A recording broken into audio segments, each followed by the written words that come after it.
Mixing জারে দুটো কাঁচা ডিম আর একটা সেদ্ধ আলু দিয়ে এই রেসিপিটা তৈরি করে আমি তো খুবই বিপদে পড়ে গেছি, কারণ রেসিপিটা এতটাই টেস্টি হয় যে বাড়ির সকলেই আবারও তৈরি করতে বলছে। রেসিপিটা বানানো খুবই সহজ। আপনারাও একদিন এই রেসিপিটা বানিয়ে দুপুরে গরম গরম ভাতের সঙ্গে খেতে পারেন। নমস্কার বন্ধুরা, তিয়াসাস রেসিপিতে সকলকে স্বাগত জানাই। আজ আমি দুটো কাঁচা ডিম আর একটা সেদ্ধ আলু দিয়ে আপনাদের একটা দুর্দান্ত স্বাদের রেসিপি শেয়ার করতে এসেছি। আশা করছি রেসিপিটা আপনাদের ভালো লাগবে। তো চলুন দেখে নেওয়া যাক রেসিপিটা তৈরি করার জন্য এখানে একটা ছোট ব্লেন্ডার জারের মধ্যে দুটো ডিম আমি ভেঙে নিচ্ছি।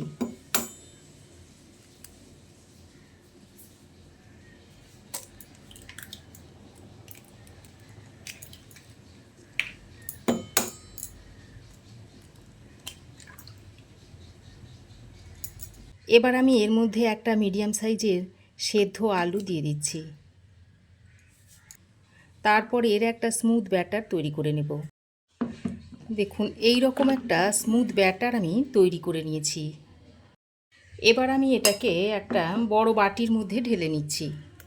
কত সুন্দর একটা স্মুথ ব্যাটার তৈরি হয়েছে। এবার আমি এর মধ্যে দিয়ে দিচ্ছি স্বাদ মতো নুন, দিয়ে দিচ্ছি অল্প একটু পেঁয়াজ কুচি আর দুটো কাঁচা লঙ্কা কুচি। এবার এটাকে ডিমের ব্যাটারের সঙ্গে খুব ভালো করে নেড়েচেড়ে মিশিয়ে নিতে হবে। দেখুন, এই রকম একটা মিশ্রণ তৈরি করে নিয়েছি। এবার এই ডিমের মিশ্রণটা এক সাইডে সরিয়ে রেখে অন্যদিকে আমি একটা মশলার পেস্ট তৈরি করে নেব। এখানে নিয়েছি কিছু রসুন, নিয়েছি 1.5 ইঞ্চ মতো আদার টুকরো, একটা মিডিয়াম সাইজের টমেটোকে কুচিয়ে নিয়েছি, আর দুটো কাঁচা লঙ্কা নিয়েছি, আর একটা ছোট সাইজের কুচনো পেঁয়াজ নিয়েছি। এগুলোকে একসঙ্গে করে মিক্সিতে আমি বেটে নেব।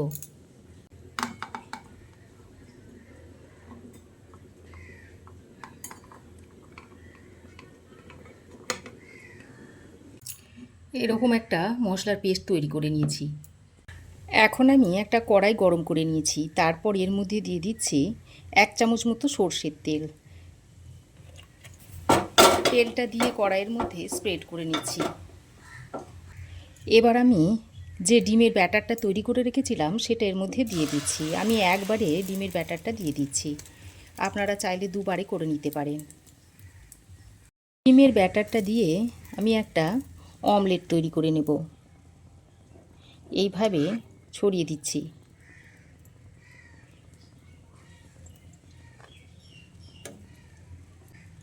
আর এই সময় গ্যাসের ফ্লেমটাকে লো টু মিডিয়ামে রেখে দেবেন। তারপর এটাকে ঢাকা দিয়ে 2 মিনিট মতো রেখে দিচ্ছি। দেখুন, 2 মিনিট পর আমি ঢাকাটা খুলে নিয়েছি। তারপর এইভাবে একটু ভাঁজ করে দিচ্ছি। অমলেটটাকে এইভাবে ভাঁজ করে নিতে হবে।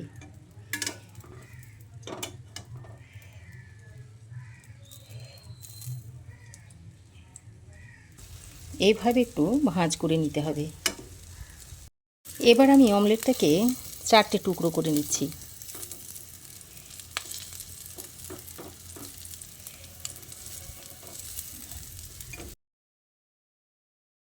এইভাবে 4 টুকরো করে নিচ্ছি।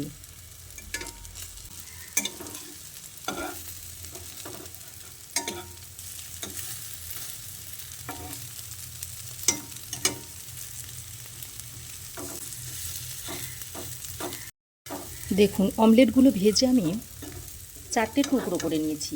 এবার আমি তুলে নিচ্ছি একটা পাত্রে।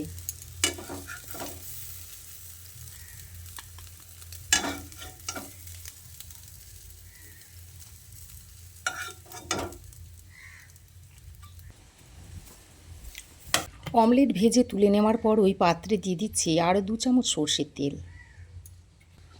এই রান্নাটাতে আমি একটা আলু ব্যবহার করব, তাই আমি এই তেলের মধ্যে আলুটাকে ভেজে নিচ্ছি। আর আলুগুলোকে এইরকম একটু বড় বড় টুকরো করে কেটে নিয়েছি। সঙ্গে অল্প একটু নুন আর হলুদের গুঁড়ো দিয়ে আলুটাকে লালচে করে ভেজে নিতে হবে। দেখুন, আলু আমি লালচে করে এরকম ভেজে নিয়েছি। এবার আলুগুলোকে তুলে নিচ্ছি।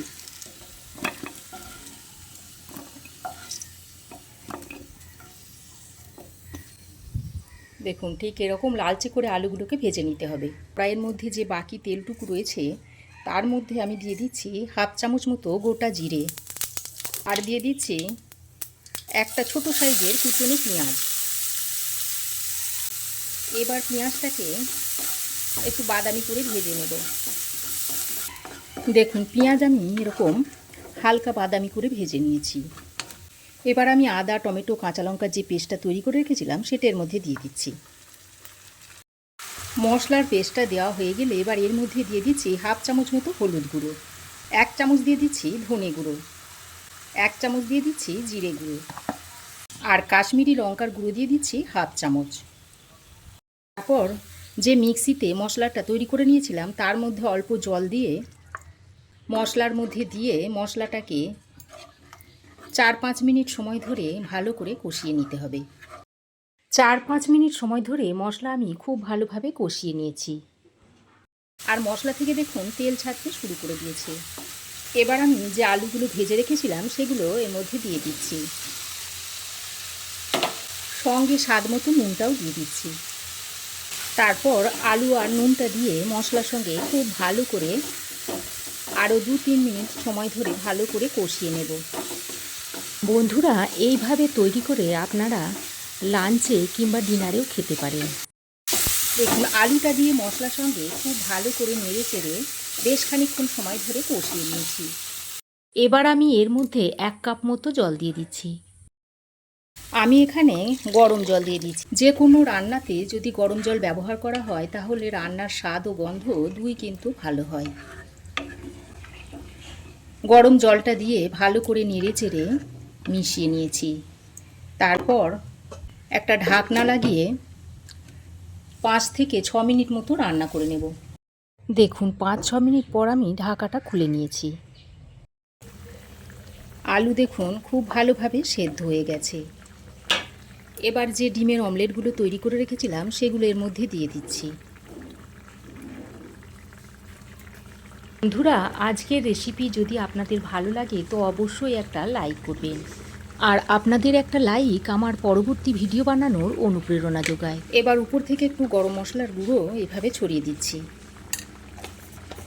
তারপর হালকা হাতে নেড়ে চেড়ে গ্রেভির সঙ্গে ডিমটাকে এইভাবে মিশিয়ে দিতে হবে। তারপর আবারও ঢাকা দিয়ে 2 মিনিট রান্না করে নেব। আরও 2 মিনিট ঢাকা দিয়ে রান্না করার পর আমি ঢাকাটা খুলে নিয়েছি। আর দেখুন আজকের রান্নাটা একেবারে পরিবেশন করার জন্য রেডি হয়ে গেছে। এবার গ্যাসের ফ্লেম বন্ধ করে আবারও ঢাকা দিয়ে 4-5 মিনিট স্ট্যান্ডিং টাইমে দেওয়ার পর রেসিপিটা আমি আপনাদের সার্ভ করে দেখাচ্ছি। দেখুন আর দেখুন দেখতে কতটা লোভনীয় হয়েছে।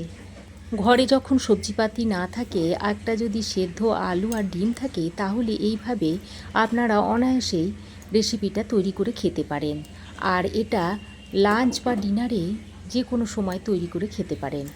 শুধুমাত্র ভাত দিয়েই নয়, এটা রুটি, পরোটা সবের সঙ্গেই খেতে পারবেন। খেতেও কিন্তু খুবই ভালো হয়। তাহলে বন্ধুরা এইভাবে একবার আপনারাও বানিয়ে খান, আর কেমন হয়েছে কমেন্ট করে জানান। আশা করছি আমার এই আজকের রেসিপি আপনাদের ভালো লেগেছে। ভালো লাগলে একটা লাইক, শেয়ার ও কমেন্ট করবেন। পাশে থাকা বেল আইকনটা অবশ্যই প্রেস করে দেবেন। আর চ্যানেলে যদি নতুন হয়ে থাকেন তো প্লিজ চ্যানেলটাকে সাবস্ক্রাইব করার অনুরোধ রইল। আজ এ পর্যন্তই। আবার দেখা হবে নতুন কোনো রেসিপি নিয়ে নেক্সট এপিসোডে। সে পর্যন্ত ভালো থাকবেন, সুস্থ থাকবেন। ধন্যবাদ।